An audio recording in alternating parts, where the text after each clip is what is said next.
How's it going, guys? It is Blake from the Avid Entries slash the PhantomPages.com, back yet again with more of our reading for today. Today's reading, doing more of the completion process. I just realized I'm using a gift card as as my bookmark, which is I just think that's so funny. Yes, it's already been redeemed, so don't try anything sneaky. Um, Either way, nonetheless, so we're continuing the completion process by Teal Swan today. We've got another long-ish chapter ahead of us, so probably won't be doing too much highlighting, if any at all. It's going to be a lot to take in, though, so, I'm going to grab it just in case. But it looks like this might be one of the final chapters before we start getting into some of the nitty gritty, which is funny because we're kind of on the same pacing as the Kybalion. Both books are kind of revving up into their main teachings. So, like I said, we're almost about halfway through both books. So, yeah, I guess buckle up and enjoy the reading and try and take what you can from it. Let's jump into this. Chapter 4. How body, emotions, and time relate. In truth, there is no high or low in this universe. But for the sake of our understanding, let's say that at the highest level of consciousness, all is integrated, all is one. At lower levels, however, there are different dimensions and facets.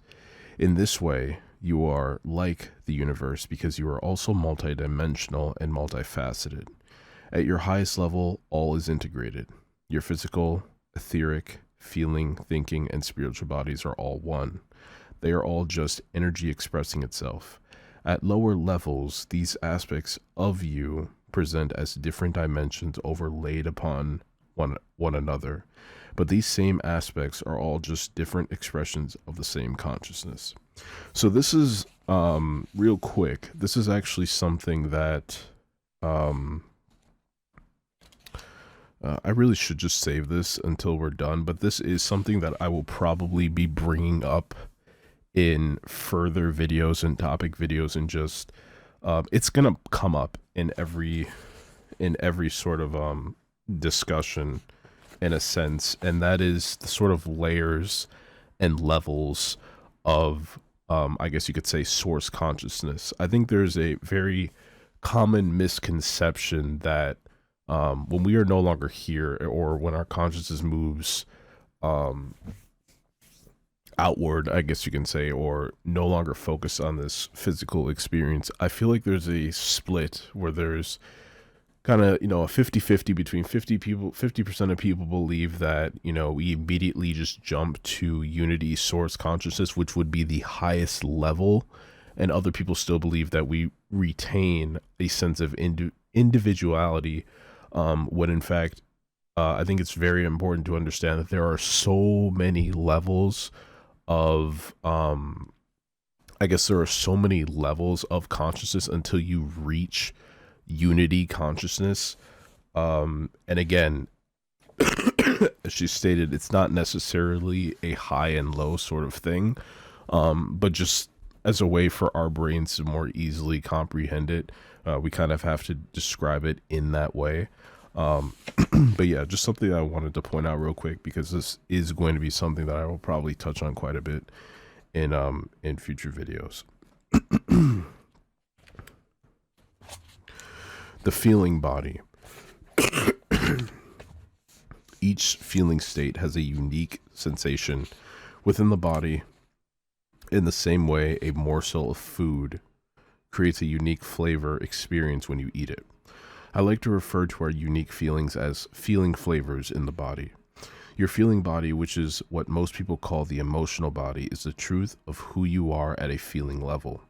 This layer of you contains the imprints of the emotional aspect of your memories as well as your current emotional state. It's the bridge between your physical self and your thinking self. Because of the emotional body, you are able to physically experience your own thoughts. First, your thoughts are converted into feeling impressions. Then your physical body interprets those feeling impressions as if translating a message, and converts those feeling states into how do we pronounce this? neuropeptides, and hormones. These elements cause the physical reactions in your body called emotions. Emotions range from fear, anger, and stress to love, compassion, and happiness. Not surprisingly, your feeling body specializes in feeling. Feeling is not only about emotion, it's also about sensation and perception. Even though emotion does not exist beyond the physical body, feeling does. Another way to say this Another way to say this is that an emotional and psychological, or sorry, um, is that site? Is it site? No, how did we pronounce that? I'm stumped on this word. Psychological, I guess, is how you would say it. Experience of a feeling, and each feeling is sensation-based perception awareness that is taking form, if you will. But your feeling body is not an actual physical body. Your feeling body is etheric in nature. However, if you wish, the feeling body can be visualized and therefore understood symbolically as an actual body, seeing beyond the physical body. The idea of visualizing the feeling body as an actual body is easier understood through examples. Let me share some experiences that I think will help. I have a male relative who is stoic with a confident, independent air about him.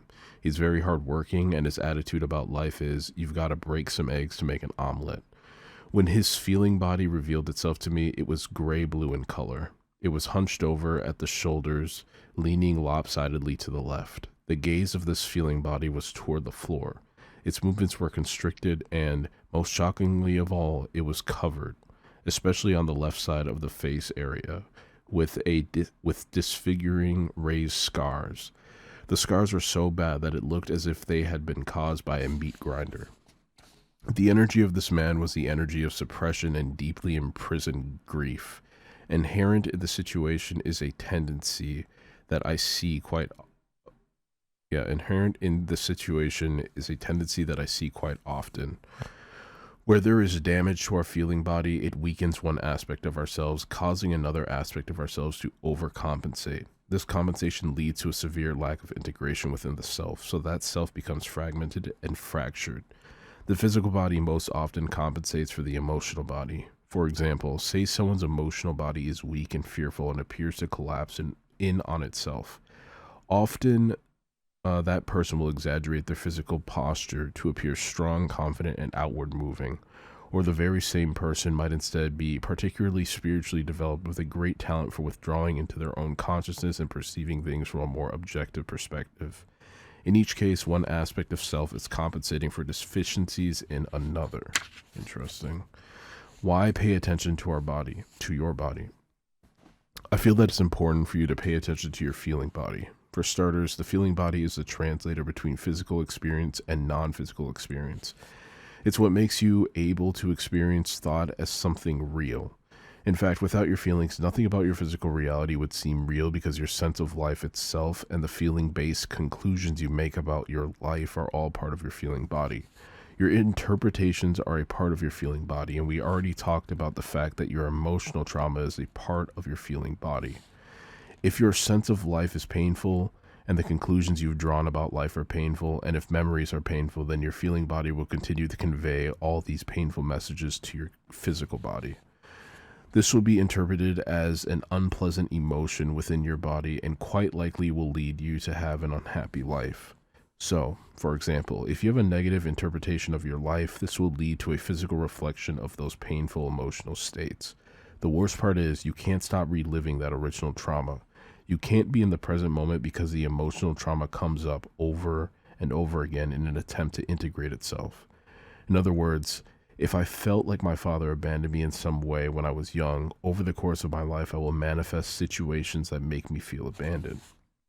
It makes sense that if healing must take place on the emotional and feeling level, you do have to address the emotions and feelings themselves. You must address the first time you felt those emotions and feelings. But here's the catch. The minute you say, I need to heal something, this implies that you have to change or fix something, which means that you disapprove of something. The best way to damage yourself emotionally is to look at yourself through the lens of something needs to change. If you approach your feeling body with an attitude of "I need to fix you," you have just taken a serrated knife to a wound. You have not healed anything. So what is the alternative? The best alternative to trying to fix or heal the emotions is to embrace the feelings of emotions entirely, no matter how painful. Be with the feelings and emotions instead of trying to change them. Listen to them and what they need you to know. We can call this process integration instead of healing. As you go through this part of the completion process, you will learn how to be fully and completely present with yourself and your emotions. I believe that one of the best ways to do this is a variation of vipassana meditation, which is one of the oldest meditation practices on the planet. It's the form of meditation that the Buddha used to attain enlightenment. Vipassana means to see things as they really are, and the goal of Vipassana meditation is to transform oneself through self-observation. You will experience this as you work through the completion process, becoming fully present with yourself, but more than being fully present without thoughts, you will be fully present with your emotions. For this reason, I've lovingly nicknamed this part of the process emotional Vipassana. Feeling and being. I hope I don't drop this.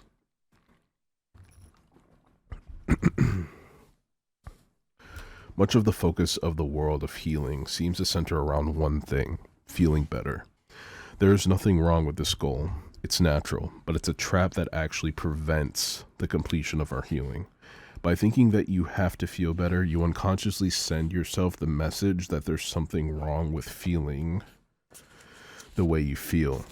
You've given yourself the message that you need to be fixed, which we now realize is a covert level of self-rejection. You reject the place you are if you think where you are needs to be changed. You reject the way you feel if you think the way you feel needs to be changed. This is exactly the problem that caused you to end up in this position in the first place. People around you couldn't simply be unconditionally present and loving of you exactly as you were, so now you must do it for yourself. When you were young and feeling sad, you didn't want your parents to rescue you from the pain or try to make you feel better. As much as you wanted them to be completely and unconditionally with you while you felt how you felt. Because they didn't do this, you got the message that their presence was conditional. It was conditional upon you being sweet, cheerful, or silent. You have continued to give yourself that same message, that you only deserve your presence if you feel a certain way. Here is that fair weather relationship again. So, what's the alternative? What I'm proposing is to switch your focus from feeling better to being willing to feel. Give yourself, your thoughts, and your emotions the unconditional focused presence and loving care that you've been craving and not getting from other people for so long. If we want a world where we can do this for each other, we need to learn how to do it ourselves and then pass it on to other people through our own willingness to be unconditionally present with them. Is it desire or is it craving? Thousands of years ago it was said that desire was the root of suffering. Is this true? No, it's not. The actual word that was used in this phrase was tanha. What is the translation of tanha? Thirst. What is the difference between desire and thirst? A whole lot. Think of a choice as a two-sided coin. One side is desire, and on another is thirst. Interesting. On one side is desire, and on the other is thirst. Thirst is the shadow side of desire on this coin called choice. Thirst implies that there is a lack, and that lack is what is motivating the craving. Thirst is an attachment, a craving of something, but it's also motivated by an aversion to something else.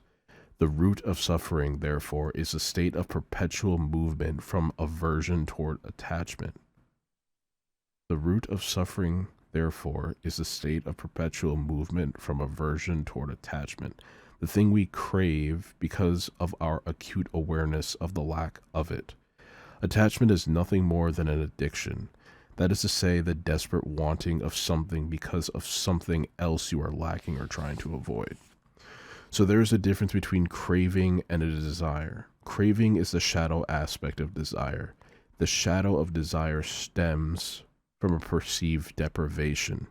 Desire is not bad. In fact, you cannot escape desire in this lifetime. Not, and I've always said this, for all of the woke Buddha heads, I guess, Buddhist heads, um, desire is not bad. In fact, you cannot escape desire in this lifetime, nor would you want to if you really understood it. You can, however, transmute it. You can exalt it. Desire in its pure form, absent of shadow, is like a yes to an experience. It's the yes that occurs from sorting through contrast, but it's a yes that is not the byproduct of a no. In other words, it's a yes to an experience or the choice of an experience that is not motivated by aversion. Thus, it doesn't take on the form of attachment. In this way, desire in its pure form is absent of resistance, making it a tool of the true self. Desire facilitates expansion, self-awareness, and self-realization, whereas craving is a tool of the ego. Here's perhaps the most surprising part. Ego is a term that the Buddha did not even know. Interesting. It's a how do we say this? Freudian term, which was adopted into modern Buddhist circles and applied to the teachings of Buddha. It was simply the best word we could come up with to describe the difference between the enlightened perspective of no separate self and the illusionary perception of the separate self.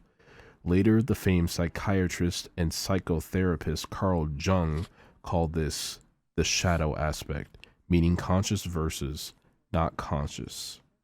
Meaning conscious versus not conscious. But when the Buddha accurately described his enlightenment experience, what he was trying to explain was that he had observed a polarity inherent within himself, a polarity like truth and illusion, conscious and unconscious suffering, conscious and unconscious suffering and happiness, and that enlightenment transcended all polarity. Enlightenment is not happiness any more than it is suffering. Enlightenment is liberation from polarity. Interesting. I will say for sure, if there is any sector, I guess, in this chapter that you are definitely going to want to repeat more than once, it is is it desire or is it a craving? Wow. Yeah. Definitely am gonna have to go back and reread this one a couple times. The route to feeling better. All of our behaviors then, regardless of whether they are seemingly malicious or seemingly benign, have a single root. We want to feel better. The person who shoots up heroin does so because she wants to feel better. The person who gets married does so because he thinks it will make him feel happier. The person who murders another commits that murder because he thinks it will make him feel better. Up to now, all movement within this universe is done to move towards something because you want to move away from something else. We move toward what is wanted because of our desire to move away from something that is unwanted. The biggest issue is that when you live your life moving away from a negative toward a positive, you are always in motion. You can never stop to smell the roses in the present moment, so to speak. All decisions are made from pain. All desires are the byproduct of trying to move away from pain. But I'm asking you to imagine a life where there is nothing you wish to move away from. A state where your life is lived for joy in total non-resistance to pain. In order to end this trail of tears and reach this better point, you must end the perpetual movement away and toward,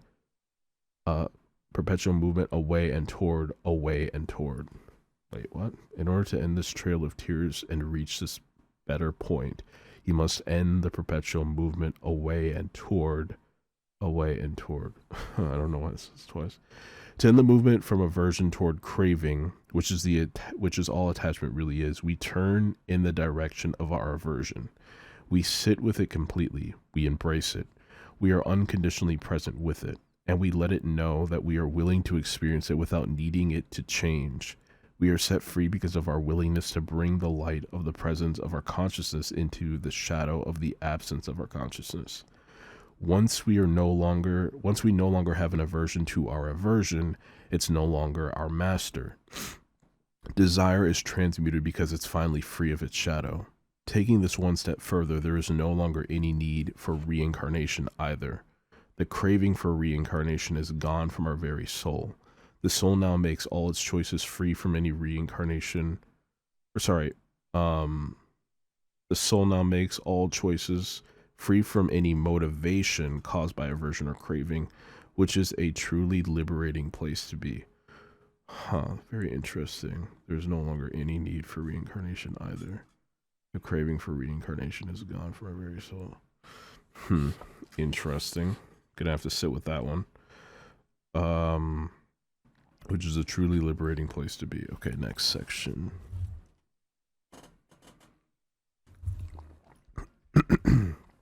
The true nature of peace. Peace is much more than the absence of war. Peace is the absence of internal conflict and external conflict. It's the absence of opposition and polarity. Peace is the center point in the symbol of infinity. Peace really has no opposite, but rather peace can be described as a unified beingness, a state of enlightenment. Peace can be seen as the byproduct of the ongoing process of becoming conscious. As the universe, also called Source, becomes more conscious of itself, there is more to become conscious of. We as a microcosm of the larger universe must also become more conscious. Because of this, there is always further enlightenment to experience. Looking at the infinity symbol, usually represented as a sideways figure 8, we can see that there is a polarity. On one side physical, on the other side non-physical. On one side life, on the other side death. On one side light, on the other dark, and so on. But in between them is a point, the still point, where the lines intersect. This is the part of the infinity symbol that truly represents infinity. It's not the balance between opposites, it's actually the union of and the transcendence of those opposites. Within the completion process, we find a practical approach to the enlightenment we seek. The shadow, once integrated, no longer drives us away from anything or toward anything else. We are free, free to consciously choose. It's a state of self-actualization, of being awakened. Entering the coexistent timeline. Oops, sorry about that. Time feels as if it flows in a linear manner from past to present to future. It feels as if the present is constantly updating itself. We have a perception that the future is open until it becomes present and that past is fixed. But all of this is just perception. In reality, all timelines exist simultaneously. The universe is more like an ocean composed of all things that have ever, are ever, and will ever exist. Everything has been, is, or will be. Everything that has been, is, or will be coexists. Because of the law of attraction, some of the nows are a vibrational match to other nows. They relate to one another, and the perception you have of them is that they line up. We call this lineup time. The best way to allow your linear mind to comprehend a universe composed of only nows is to imagine that you see me walking into a library. Then imagine that I tore out every page from every book in the library and littered the floor with them. There is no longer any order to the pages. All stories and all timelines in those stories now coexist as an ocean of information. If I were to put on a pair of goggles that allow me to see a specific color for the page that belonged to a specific book, I could see them as a match to one another. If I collected them, I could then arrange them in a special order to make the story unfold so that the information had meaning. I would be making a linear story out of an ocean of information. In essence, this is what the mind does. So now you can better understand how memory works. Memory is actually just the result of the mind arranging nows. Of the mind arranging nows into a sequence so that meaning can be derived from them, and so that progression or expansion can be perceived. To take this even further, it must be said that even the perception of now is an illusion. It takes time for light to move from the book in front of you to your eye. And so as soon as you perceive these words in front of you, you do, in fact, not perceive them in real time. You perceive something that was the now milliseconds in the past. Therefore, we can never actually see anything as it is now. What does all this mean for us with regard to the completion process? It means that we must begin to view time in its entirety as a beneficial illusion, but an illusion nonetheless. Upon coming into a physical life, we come into perception of linear time for the purpose of learning. We think the past is gone, but the past is not gone. This means time travel is a reality for the mind, regardless of whether it's as yet a reality for the body. In fact, the only thing you theoretically need a time machine for is physical time travel. The mind and emotions don't need a time machine to travel across time. True. Viewing our lives on a linear timeline. For the sake of understanding the completion process and for simplicity, we are going to work with our generally accepted perception of time. On a linear timeline, we perceive causation. What that means is that you can see how something in the now or in the future was set in motion as a result of something in the past. For example, you can see how losing your parent at a young age is the cause of your reluctance to love someone as an adult, which is the effect. But we think the past is gone. We don't think we have any ability to alter the cause, only the effect. So most of our healing modalities seek to alter the effect without ever addressing the cause. But if you alter the effect without dealing with the cause, no real transformation occurs. It is a bit like trying to kill a weed without pulling up the root. By pulling the root, we change all that was a progressive result of the root. If we see that time is an illusion and that our reality is composed of only what we perceive, the lines between imagination and reality blur. Let them blur, and the mind will be open to possibilities that were previously unperceivable. We can be open to the possibility that by mentally making changes to the past, it causes mental changes to our present. And by emotionally making changes to the past, it causes emotionally changes to our present.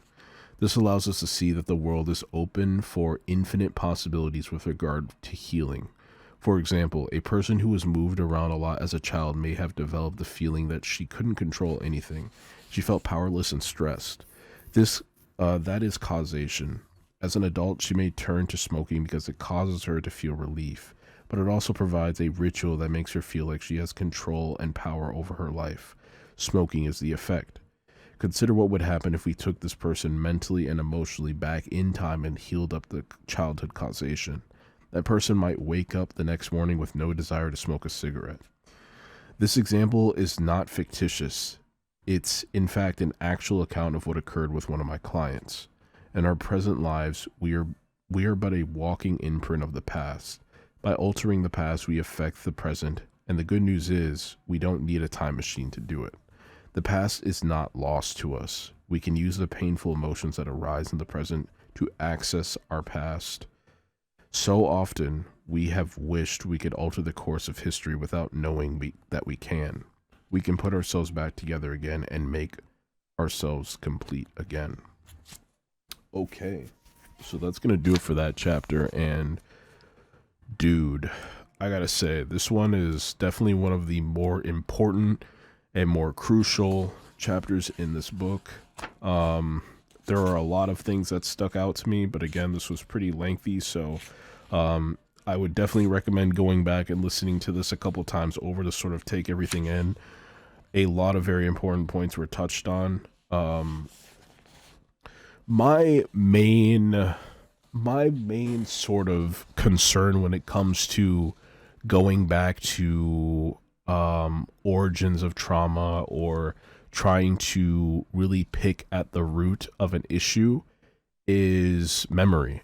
I just personally do not know if I personally do not know if I can remember things that far back.